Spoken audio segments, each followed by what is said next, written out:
আজ আমরা গিয়েছিলাম ২৮ গ্রামের সৌন্দর্যটা ড্রোন ক্যামেরার মাধ্যমে তুলে ধরার জন্য।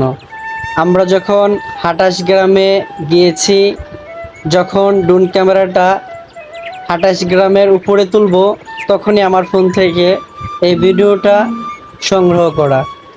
আজ আমাদেরকে স্পন্সর করেছিলেন ২৮ গ্রামের সদ্য বড় ভাই প্রবাসী ইউনুস রানা ভাই।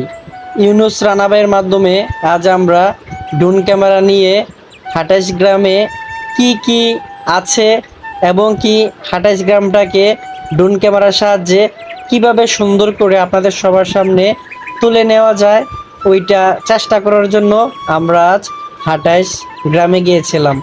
অসংখ্য ধন্যবাদ জানাচ্ছি আমাদের প্রবাসী বড় ভাই ইউনুস রানা ভাইকে। ওনার জন্যই আজকে আমরা ২৮ গ্রামটাকে সবার সামনে তুলে ধরতে পারবো ইনশাল্লাহ।